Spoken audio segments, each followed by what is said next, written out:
So hi Andy, we have Kanyakumari team here. Very happy. Hi Madhu. Hi Geet. And hi Sri Charan. Hi. And 1 second, phone వస్తుంది. Hello అమ్మాయికి ఫోటోలు తీసి వీడియోలు తీసి reels చేసి edit చేసి వాటిని పోస్ట్ చేసి వాటిని బూస్ట్ చేసేవాడు కావాలా?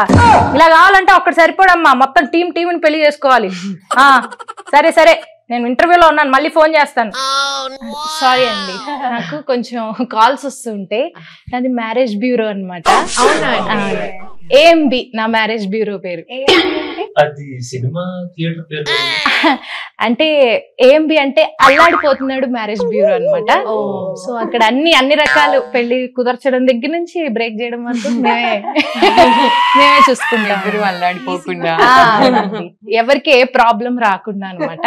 సో అయితే ఇంటర్వ్యూలోకి వెళ్ళిపోదాం అండి. 1 సెకండ్ అండి. హలో, ఏందయ్యా ప్రాబ్లము? పెళ్ళైన తర్వాత ఫోన్ చేస్తారేంటి? పెళ్లికి ముందు చేయాలి గాని. పెళ్లికి ముందు వరకే నా రెస్పాన్సిబిలిటీ. పెళ్ళి మీ సావు మీరు చావండి. అమ్మాయి ఇన్స్టామార్ట్ లో డ్రమ్ ఆర్డర్ పెట్టిందా? ఇదేదో కొంచెం డేంజర్ గానే ఉంది. నువ్వు పని చేయి, మా ఆయన లాగా వేరే ఊరు వెళ్ళిపో. నువ్వు అమ్మాయి ఇన్స్టామార్ట్ డిలీట్ చేశాక అప్పుడు రా, అర్థమైందా? నేను యూజువల్ గా నీకు అవైలబుల్ గా ఉన్నాను, ఇంటర్వ్యూలో ఉన్నా. ఓకే బాయ్, మళ్ళీ చేస్తాలే. సారీ, ఆఫ్టర్ మ్యారేజ్ సొల్యూషన్స్ అప్పుడప్పుడు ఇలా చేస్తూ ఉంటాను. కుక్కర్ ఇవేంటండి ఆఫర్స్? అంటే ఈ మధ్య కొంచెం అమ్మాయిలు ఎక్కువ ఆర్డర్ పెడుతున్నారంట, డ్రమ్లు కుక్కర్లు. కొంచెం జాగ్రత్తగా ఉండమని చెప్తున్నాను. సో సినిమాలో మీ క్యారెక్టర్ పేరు కన్యాకుమారి కదా. సో కన్యాకుమారి ఎలాంటి అబ్బాయిని కోరుకుంటుంది?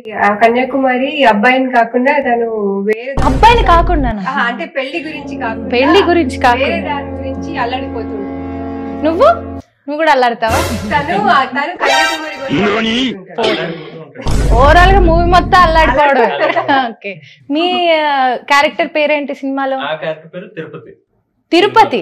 ఓకే, ఏంటి ప్లేసెస్ పేర్లు పెట్టుకున్నారు, మనుషుల పేర్లు దొరకలేదు?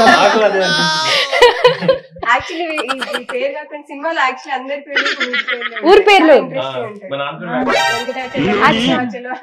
ఓ, నాకు అదే మీ ఊరు నుంచి అనుకుంటే ఏదో సంబంధం వచ్చింది. భద్రాచలం ఎవరో ఫోన్ చేశారు, నాకు శ్రీశైలంతో పెళ్లి చేయండి అని చెప్పి ఫోన్ చేశారు.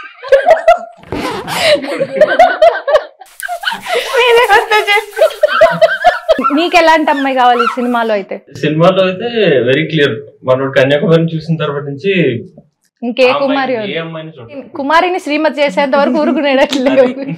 బట్టల కొట్లో పనిచేసినట్టు ఈ సినిమాలు చేశారు కదా, అసలు ఆ లిస్ట్ ఎలా చదివారు? సింగిల్ టేకా? సింగిల్ టేక్ లిస్ట్ మొత్తం సింగిల్ టేక్. ఇప్పుడు చెప్పగలరు, ఎవరైనా చెప్పించారు ఇంతకు ముందు ఇంటర్వ్యూస్? అయితే మన ఇంటర్వ్యూలో చెప్పద్దు, ఏం ప్రాబ్లం. ఇంటర్వ్యూ చెప్పాలనుకుంటున్నాను. నీకు స్పెషల్ ఆఫర్. నాకే చాలా బాగుంది. మేము ఎలాంటి రకాల శారీస్ అమ్ముతాం అంటే synthetic crepe silk, Kuppadam, Banaras, fancy, chiffon, georgette, Warangal, Pochampalli, Gadwal, Venkatagiri, Mangalagiri, Dharmavaram, Polavaram, Madhavaram, Kerala cotton, Karishma cotton, Meena cotton, మా దుర్గా కాటన్, లక్ష్మీ పట్టు, కంచి పట్టు, ఉప్పాడ పట్టు, కృషి పట్టు, Ambika saris, satin saris, plain saris, silk saris. Coffee తాగే ఏంటది? Synthetic crepe silk, Kuppadam, Banaras. ఇంకొకసారి వింటే నీకు వచ్చేస్తుంది. ఇంత పెద్ద లిస్ట్ ఇంత బాగా గుర్తు పెట్టుకోవడం great. So Madhu, coming to you. Shoot అయినప్పుడు సెట్ లో ఉన్నావా? Actually the whole journey with them towards the end నుంచి నాది స్టార్ట్ అయింది. వాళ్ళ ఫిల్మ్ టువర్డ్స్ ద ఎండ్ వచ్చినప్పుడు మెత్తే. యాక్చువల్లీ ఇంత చిన్న స్మాల్ వరల్డ్ అని నేను ఎప్పుడు అనుకోలేదు. నేను వాళ్ళ ట్రైలర్ చూసినప్పుడు I never thought that I will be coming forward to present this film and all of that. Just happens. So it's a very sweet film. చాలా ఆర్గానిక్ గా, చాలా ముద్దుగా ఉంటుంది వీళ్ళిద్దరు ప్రేమ కథ స్క్రీన్ పైన. హలో, పెళ్లి జరుగుతుంటే ఫోన్ చేస్తారేంటండి? నేను ఇక్కడ ఇంటర్వ్యూలో ఉన్నాను కన్యాకుమారి అనే టీం తోటి. పెళ్లి కూతురు బాయ్ ఫ్రెండ్ వచ్చాడా? వాడికి ఒక విస్తరేసి అన్నం పెట్టి పంపించేసేయండి. దాన్ని నా ఫోన్ చేస్తారేంటి? ఎన్ని పెళ్లిళ్ళకి ఎంతమంది బాయ్ ఫ్రెండ్ వచ్చారు, హ్యాండిల్ చేసుకోవడం తెలీదు వీళ్ళకి. సారీ అండి. మీరు ఎవరి పెళ్లికైనా అలా వెళ్ళారా ఎప్పుడైనా?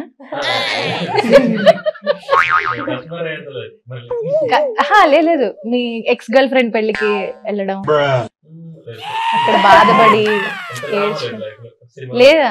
ఓ, అసలు ట్రైలర్ చూస్తే మూవీ చాలా ఆర్గానిక్ గా ఉంది. పల్లెటూరు బ్యాక్ డ్రాప్ లో చాలా అందంగా ఉందన్నమాట. ఇప్పటికీ కొన్ని పల్లెటూరు బ్యాక్డ్రాప్ లో వచ్చిన సినిమాలన్నీ కాదు కానీ కొన్ని అయితే చాలా బాగుంటాయి. సో మీ సినిమా ఆ సినిమా తోటి ఎంత డిఫరెంట్ గా ఉండొచ్చు? అంటే దీంట్లో ఏంటంటే పల్లెటూరు అనేది జస్ట్ ఒక సెట్టింగ్ కాదు, అదొక క్యారెక్టర్ లాగే సినిమాలో. అది లేకపోతే సినిమా చేయలేదు ఏదన్నమాట. అంటే నీకు సెంట్రల్ క్యారెక్టర్స్ లో రైతు ప్లస్ అక్కడ షాప్ లో పనిచేసే అమ్మాయి. సో హీరో ఈయన కాదు పల్లెటూరే అని చెప్తున్నారు అన్నమాట. Characterisations are very very strong. ఇప్పుడు ఒక రైతు గురించి ఇంత డీటెయిల్ గా చెప్పినట్టు నేను చూడలేదు ఏ విలేజ్ స్టోరీ. ఈయన రైతు గురించి చాలా బాగా ఇన్ డీటెయిల్ గా చాలా బాగా చూపించారు. Very interesting. ఇంకా ఇందులో అమ్మాయి పల్లెటూరు అమ్మాయి ఒక టౌన్ కి వెళ్ళి వర్క్ చేస్తుంటుంది, తన షాపింగ్ మాల్ లో సేల్స్ లాగా చేస్తుంది. తన లైఫ్ కూడా చాలా ఇంట్రెస్టింగ్ ఉంటుంది, అది కూడా మనం ఎప్పుడు చూడలేదు సినిమాలో. So these are the very interesting things. ఈ మూవీకి ప్రెజెంటర్ గా వచ్చేసావు కదా మధు, సో ఎలా అనిపిస్తుంది? చాలా కొత్తగా ఉంది ప్రెజెంట్ చేయడం. ఇంత young talent, energetic, amazing performance and చాలా బ్యూటిఫుల్ స్క్రిప్ట్ తో నాకు ఈ అవకాశం రావడం I'm really thrilled. And Pushpak విమానం చూసావు కదా, సేమ్ డైరెక్టర్ సృజన్ గారు డైరెక్ట్ చేశారు దిస్ ఫిల్మ్. సో అందులో ఎంత డిఫరెంట్ సబ్జెక్ట్ తో చాలా ఇంట్రెస్టింగ్ గా డీల్ చేశారు. ఇందులో కూడా ఎంత నేటివిటీ లో రూటెడ్ అయిన స్క్రిప్ట్ అయినా కూడా the way he dealt with it నాకు చాలా నచ్చింది. Especially her character, the graph and all of that. So I thought ఇంతకంటే బెటర్ స్టార్ట్ ఉండదు. డెఫినెట్లీ ఏంజల్ పే చేస్తా. దీని తర్వాత కూడా ఉన్నట్లు ఫైనల్ పేమెంట్ అవనంత వరకు అందరూ ఏంజల్స్ గానీ. బట్ మధుశాలిని వచ్చాక ఒక స్పెషల్ కలర్ వచ్చింది మూవీకి. ఎందుకంటే ఒక మూవీ రిలీజ్ కి ముందర ఒక పర్సన్ ని నమ్మి థియేటర్ కి వెళ్ళాలనిపిస్తుంది కదా, తను మీతో ఇలా వస్తుంటే ఓకే తిను నమ్మకం ఇస్తుంది అన్న ఒక ఫీలింగ్ వస్తుంది జనాలకి. నాకు అలా నేను ఫీల్ అయ్యాను. కొన్ని న్యాచురల్ గానే చెప్తాను, నాకు పేమెంట్ సంబంధం ఉండదు కొన్ని విషయాలు. సో ఈ మూవీ డైరెక్టర్ సృజన్ గారిని ఆల్రెడీ మనం పుష్పక విమానం సినిమాలో చూసేసాము. ఆయన ఎంత బాగా చాలా డిఫరెంట్ గా ఉంటుంది ఆయన టేకింగ్. సో ఆయన గురించి, ఆయనతో మీ ఎక్స్పీరియన్స్ ఏంటి? ఆల్ త్రీ ఆఫ్ యూ ఎలా అనిపించింది? అంటే ఫస్ట్ ఆఫ్ రైటింగ్ లోనే కనిపిస్తుంది ఎంత మెచ్యూర్డ్ రైటింగ్ అనేది. చాలా న్యాచురలిస్టిక్ డైలాగ్. అంటే నాకు కూడా అనిపిస్తుంది అనమాట. ఇప్పుడు సింపుల్ విషయాన్ని ఏదో సొఫిస్టికేటెడ్ చెప్తే దాని మాటకారి అంటారు. అదే ఒక సొఫిస్టికేటెడ్ విషయం సింపుల్ గా చెప్పడం జీనియస్ అంటారు. Correct. I think Srujan or director is genius like that. ఎందుకంటే న్యాచురల్ డైలాగ్ లో నువ్వు చాలా సోషల్ కామెంటరీ నువ్వు తీసుకురాగలుగుతున్నావు అంటే దట్స్ ఫ్యాంటాస్టిక్. యాజ్ యాక్టర్స్ కూడా ఒకసారి రైటింగ్ అంత స్ట్రాంగ్ ఉన్నప్పుడు it was very easy for us to go and get into the character అన్నమాట because of the writing. Nice. ఎంత బాగా క్యారెక్టర్స్ ని రాశారంటే it doesn't take much time to get into that character. And మాకు work shop చేయించారు, ఇదేంటి shooting ముందు. మిమ్మల్ని ఇలా ఆడిషన్ చేశారా? ఆడిషన్ చేశారు. ఆడిషన్ లో సెలెక్ట్ అయ్యారు ఇద్దరు. దాని తర్వాత వర్క్ షాప్. ఓకే. ఊరు సైడ్ తీసుకెళ్లి వర్క్ షాప్ ఆర్ ఇక్కడ ఏదైనా? ఫస్ట్ ఇక్కడే చేసాం, దాని తర్వాత ఊర్లో ఉన్నాం కొన్ని రోజులు. అంటే తెలుసు యాస అది అక్కడికి వెళ్ళి పట్టుకుంటాం. బట్ నీది వైజాగ్ కాబట్టి నీకు శ్రీకాకుళం ఈజీ అయ్యేది. ముందు నుంచే కొంచెం అలవాటు. నీకు కష్టం అయిందా? కష్టమే అనిపించలేదు యాక్చువల్లీ. కానీ అక్కడ వెళ్ళిన తర్వాత ఊర్లో వాళ్ళందరితో మాట్లాడుతున్నప్పుడు నాకు కొంచెం ఈజీ వచ్చేసింది language. How was it with working with Srujan? చాలా మంది డైరెక్టర్స్ పోస్ట్ ప్రొడక్షన్ టైం కి ఇంపేషెంట్ అయిపోతూ ఉంటారు. బికాస్ ఎన్నాళ్ళు వెయిట్ చేసింది వస్తుందా లేదా, స్ట్రెస్ చాలా ఉంటుంది. అండ్ ఆ స్ట్రెస్ మనకు తెలిసిపోతూ ఉంటుంది being around them. But Srujan గారిలో నేను something which is very commendable is I've never seen him stress or stress another person out. చాలా కూల్ గా చాలా చిల్ గా మేనేజ్ చేశారు. అదే ఆ స్క్రీన్ పైన కూడా ట్రాన్స్లేట్ అయింది. చాలా scripts when you read them they look amazing on paper. But ఈ ఫిల్మ్ ఏంటంటే అందులో ఎంత బ్యూటిఫుల్ గా అయితే ఆయన రాశారు, ప్రతి డైలాగ్ అంతే బ్యూటిఫుల్ గా స్క్రీన్ పైన ట్రాన్స్లేట్ అయింది. ఆయన strength dialogues, amazing writer. Okay. Also short taking, I would say, equally good. Writing అంత బాగుంటుందో షార్ట్ సెలెక్షన్ ఏ ఎలిమెంట్స్ మనం వాడుతున్నాం షార్ట్ లో, స్టేజింగ్ ఆల్సో స్టేజింగ్ బ్లాకింగ్ అంతా బ్లాకింగ్ కొత్త అంటే చాలా టైం తీసుకునేది కూడా ఒక దాంట్లో చూపించేస్తారు అనమాట. ఒక స్టేజింగ్ వైజ్ అలా చూపించేస్తారు. క్లియర్ గా ఎడిట్ రన్ అయ్యేది అనమాట. షూట్ చేసేటప్పుడే నాకు తెలుసు ఎక్కడ ఏ షాట్ పెడుతున్నా, కట్ చేసి ఏది కట్ చాలా ఇంప్రూవైజేషన్స్ ఉండేవి, కొత్త కొత్త సీన్లు వచ్చేసేవి చాలా. దోస్ ఆర్ ద మోస్ట్ అంటే మంచి సీన్స్, న్యాచురల్ సీన్స్, చాలా ఇంపార్టెంట్ సీన్స్ అవి సినిమాలో. హలో బన్నీవాస్ గారు, మీరేంటండి ఫోన్ చేశారు? ఏఎంబికా? ఓ మీ సినిమా రిలీజ్ గురించి ఏఎంబితోనా? ఓ సారీ అండి. సరేలేండి, గుర్తుపెట్టుకోండి ఏఎంబి కూడా ఉందని. సరేనండి, అల్లాడిపోతున్నాడు మ్యారేజ్ బ్యూరో. ఓకే, అర్థమైందా? ఓకే బన్నీవాస్ గారు, ఆల్ ది బెస్ట్ అండి. సినిమా చాలా బాగా వస్తుంది, ఇంటర్వ్యూ చేస్తున్నాను. సరేనండి.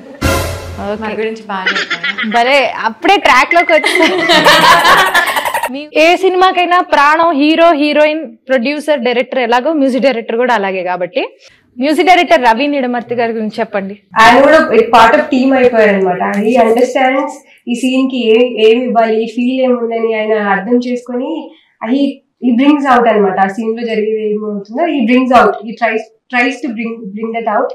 అండ్ ఆ విలేజ్ ఫ్లేవర్ ఉంటుంది కదా, మీరు సినిమా స్టార్ట్ అయినప్పుడే యూ ఫీల్ లైక్ ఒక విలేజ్ చూస్తున్నా, ఒక విలేజ్ బ్యాక్ డ్రాప్ లో ఉన్న సినిమా చూస్తున్నా అనే ఫీల్ వస్తుంది అనమాట. అంత మంచి ప్యూర్ ఇలా విలేజ్ ఫీల్ ఉన్న మ్యూజిక్ ఇచ్చేస్తుంది మాకి. సాంగ్స్ కూడా మీరు వినుంటే విన్నాను, చాలా బాగున్నాయి సాంగ్స్. ఈ మూవీలో ఒక సాంగ్ సూపర్ అనిపించింది నాకు. కలలా కురిసిన ప్రేమ వానవా నదిలా సాగిపోవ ఆగక, ఎంత బాగుంది.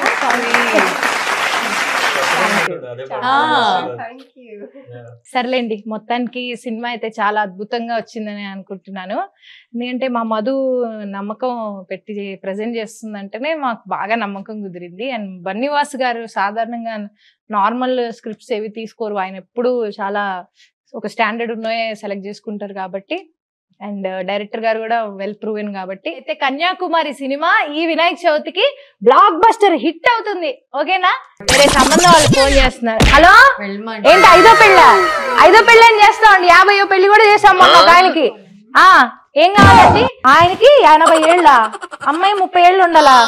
30 ఏళ్ళు అంటే కొంచెం కష్టమే. ఆయన 80 ఏట ఎందుకు పెళ్లి చేసుకుంటున్నాడు? ఓకే, జీవితంలో 70 సంబంధాలు చూశాడు ఆయన. సర్లే, ఇంటర్వ్యూ అయిపోయాక ఫోన్ చేస్తాను. ఎలాగోలా ఆయన పట్టుకుని ఉంచు, లైన్ పోకూడదు మనకి ఎలాగైనా. సరేనా? అరే ఏరు వీళ్ళు భయానికి కుదిర్చేస్తావేమో అని సంబంధం కుదిర్చారని వెళ్ళిపోయారా? వాళ్ళకి కంపల్సరీగా ఇద్దరికి చెరొకళ్ళు ఉండే ఉంటారు, అందుకే వెళ్ళిపోయారు భయపడి. సరే, మొత్తానికి మధు నువ్వు కూడా మంచిగా ప్రెజెంట్ చేసావు ఈ సినిమాని. ఇంత మంచి సినిమాని ప్రెజెంట్ చేసినందుకు మాకు సంతోషంగా ఉంది. So thank you so much. And ఈ సినిమా గ్రాండ్ సక్సెస్ అవ్వాలని, ఈ సినిమాలో ఉన్న ప్రతి ఒక్కరికి మంచి సక్సెస్ వచ్చి మంచి పేరు రావాలని నేను కోరుకుంటున్నా. Thank you Madhu. కోరిక నెరవేరాలని నేను దేవుడిని కోరుకుంటున్నాను. Thank you Madhu. Hello hello, okay అండి. ఏంటండి సంబంధమా? వస్తున్నా. పెళ్లి మండపంలో పిల్లాడు లేచి వెళ్ళిపోతున్నాడా? సరే వస్తున్నా, నాగండి. వాడిని అక్కడే ఉండమని లేచిపోమనకండి.